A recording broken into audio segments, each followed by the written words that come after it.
Hello, welcome back to the reading of the poem of the Man God, written by Maria Valtorta, Volume 3,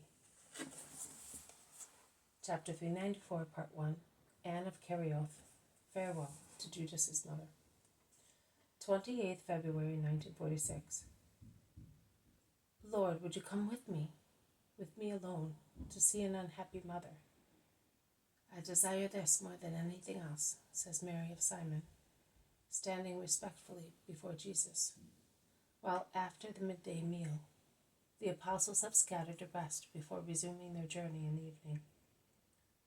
Jesus instead is resting in the shade of the apple trees laden with small green apples about to ripen, and Mary seems to be resuming a conversation previously begun.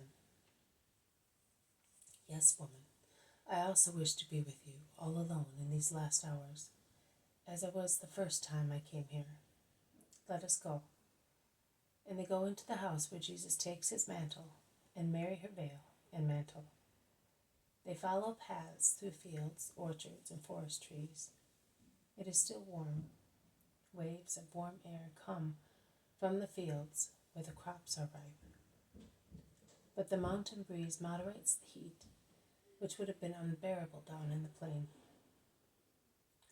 I am sorry to make you walk in this heat, but later it would no longer be possible, and I have always longed for this thing, without ever daring to ask you.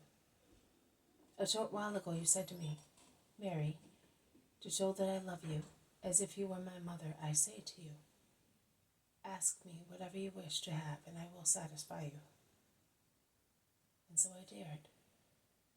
Lord, do you know where we are going? No, woman.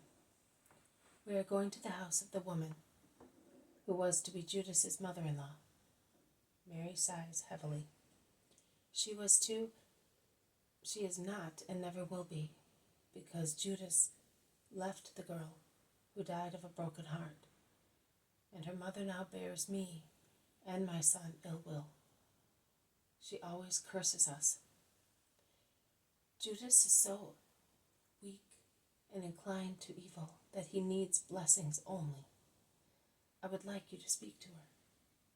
You can convince her and tell her that it was a mercy that the marriage did not take place, that it is no fault of mine, that she may die without any grudge, because she is dying slowly with such grief in her soul. I would like to be at peace with her, because I have suffered, and I was ashamed of what happened, and it grieves me to see that the person who has been my companion since I came here, when I got married, is no longer my friend. In short, Lord, you know. Yes, and do not worry. Your request is an honest one, and I will fulfill the task because it is a good thing.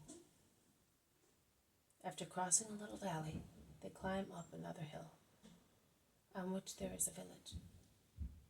Anne has lived here since her daughter died, in her estate, before she was at Kerioth.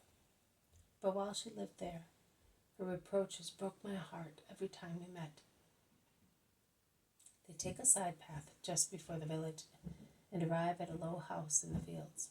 Now, my heart is trembling now that I am here. She will refuse to see me. She will reject me. She will be upset, and her poor heart will suffer even more. Master, yes, I will go. You stay here till I call you, and pray in order to assist me. And Jesus goes all alone, as far as the wide open door of the house, which he enters, greeting with his kind salutation. A woman comes towards him. What do you want? Who are you? I have come to bring relief to your mistress. Take me to her. Are you a doctor? It is of no avail. There is no hope. Her heart is dying. There is still her soul to be saved. I am the rabbi. You are of no use even as such. She is displeased with the Eternal Father and does not want to listen to sermons. Leave her alone. I have come just because she is in that frame of mind. Let me go in and she will not be so unhappy in her last days. The woman shrugs her shoulders and says, "Come in." There is a cool, half-dark corridor with several doors. At the end of the corridor, the last door is half open, and moaning can be heard from it.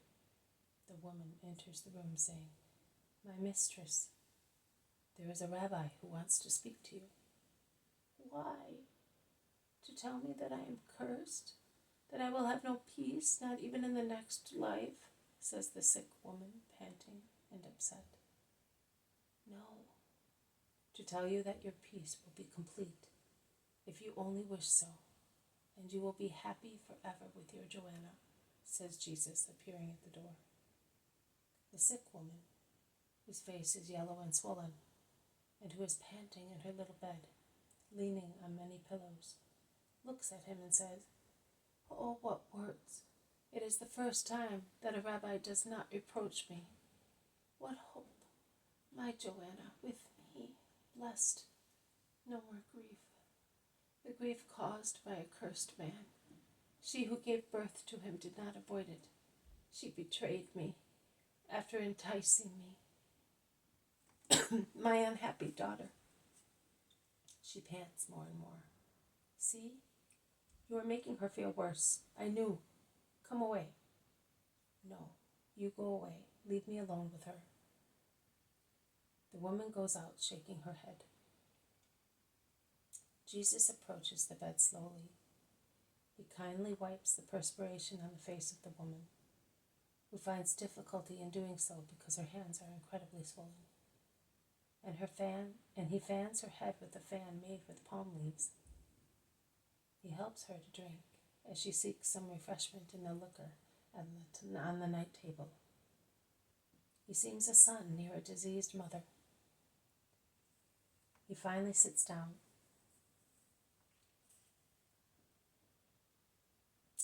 Kindly but firmly, determined to fulfill his mission. The woman watches him and calms down, and with an agonizing smile she says, "You are handsome and kind. Who are you, Rabbi? You are as gentle as my beloved daughter was in comforting me." "I am Jesus of Nazareth." This has been a reading from the Poem of the Man God, written by Maria Valtorta, Volume 3, Chapter 394, Part 1, Anne of Kerioth, Farewell to Judas's Mother. Thank you for listening. I will see you tomorrow. May God bless you, and may peace be with you.